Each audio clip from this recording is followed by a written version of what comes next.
now want to go to Joel Skousen of World Affairs Brief, former Marine Corps officer, fighter pilot in the Vietnam era, patriot, comes from a long line of patriots, Cleon Skousen, the naked communist, the folks back at the beginning, 60 years ago, ringing the alarm bells and being proven right about what we face.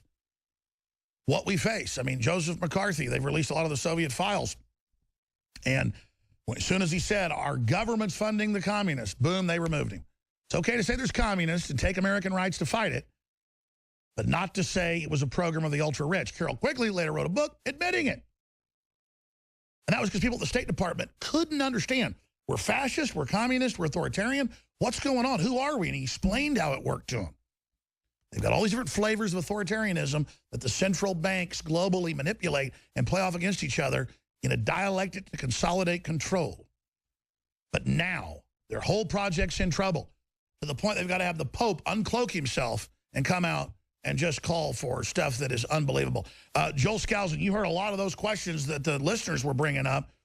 There's so many things to tackle. In a few minutes, tell us some of the things you think we should go over today, and then obviously we'll cover the waterfront. Thanks for joining us.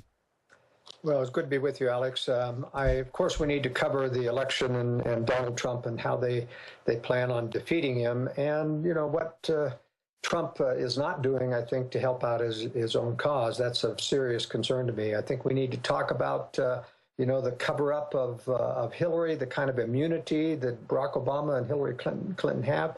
We need to talk about the Republicans that are switching sides and planning on voting for Hillary Clinton. It's interesting to see who they are and what that portends. We also need to talk, I think, about the Middle East and where that's going in terms of ISIS and trying to defeat it, which Donald Trump says he's going to do, but I don't think he can.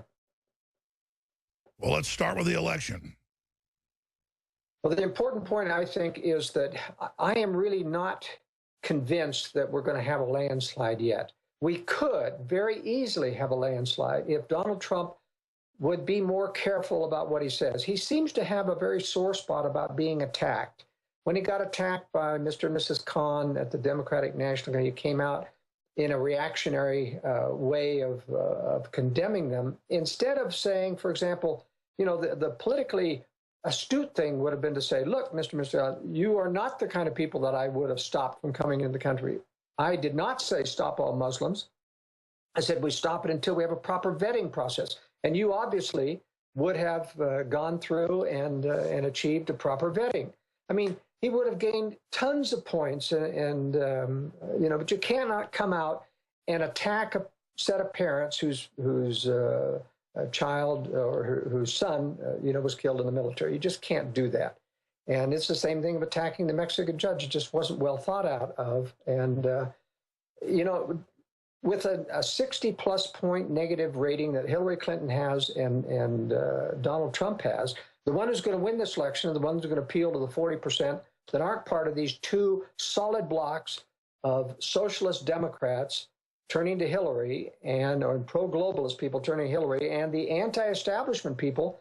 There's a solid 30% block that's for Donald Trump, but there's a massive block of 40% that Donald Trump's got to get a significant amount of that. They want to believe there's someone else other than the establishment, but I just am waiting for Donald Trump to show some restraint in terms of what he reacts to when he gets attacked. So I'm concerned about that, Alex.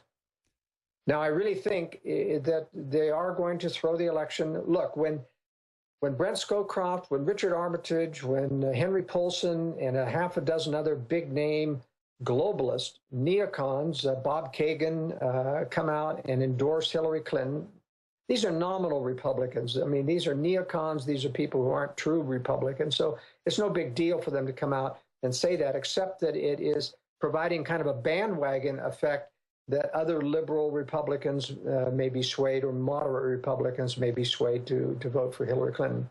I mean, as I pointed out last election in 2012, when they tried to say, you know, you had 8 million less people who voted in 2012 than 2008, I just found that incredible, unbelievable. There was so much more intensity against Barack Obama. And even with Mitt Romney's problems, I mean, he was fairly charismatic. He was a good-looking person. He was well-spoken.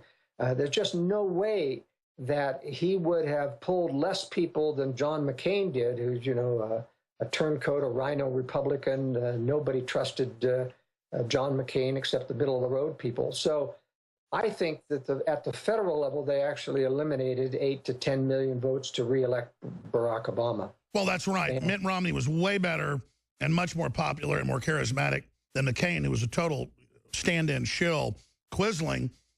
So definitely there is election fraud going on. What does Donald Trump do about that? I mean, she stole the nomination.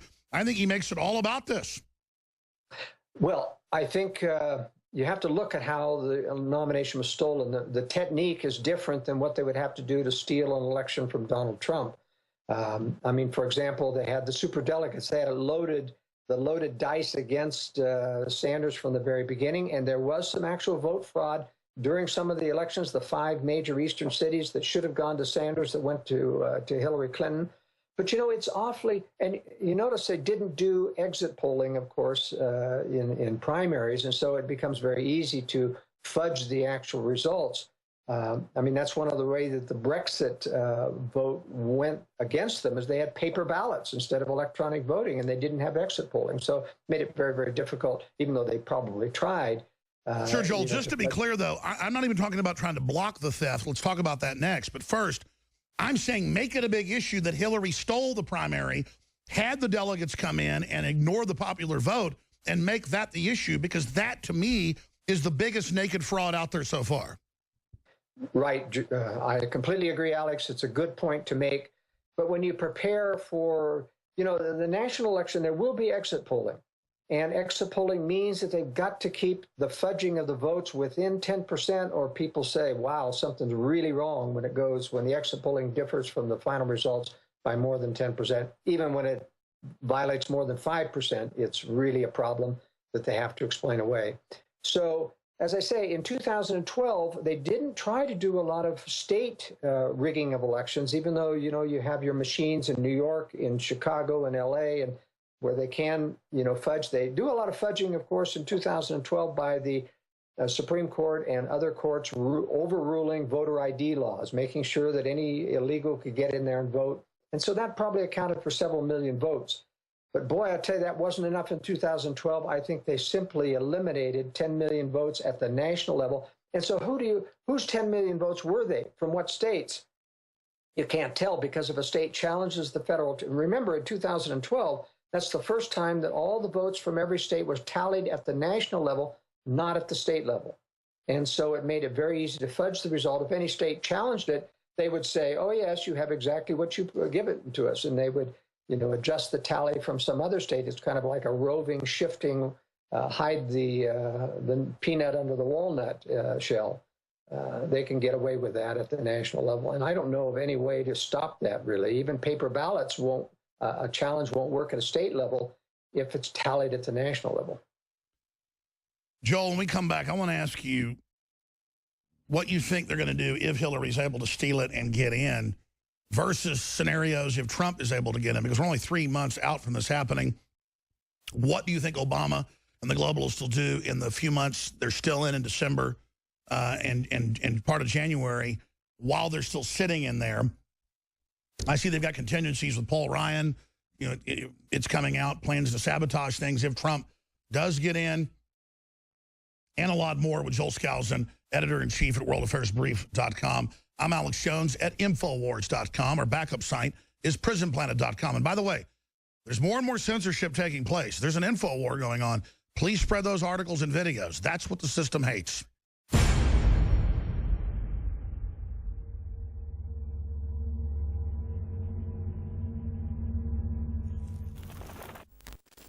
We have ended the big mega sale.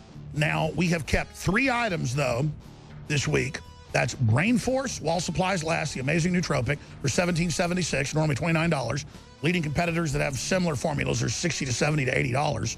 That's 40% off. DNA Force, our flagship product. It's a big deal to offer 30% off on that. We're extending that. And then Vitamin Mineral Fusion, all the vitamins, all the minerals, the amino acids, the cofactors to help upload it. Great tasting fruit punch. InfoWarsLife.com, that's 30% off. But I'm going to go further. Boom, here it is. Normally you sign up for auto ship, you get 10% off. You still get that on top of it. I'm doing free shipping on everything. Whether it's one Hillary for prison shirt or a Bill Clinton rape shirt or whatever it is, whatever informational warfare weapon you want to help spread the word and meet like-minded people, free shipping store-wide. Free shipping store-wide. So I want to thank you all for your support, your prayers, and so much more.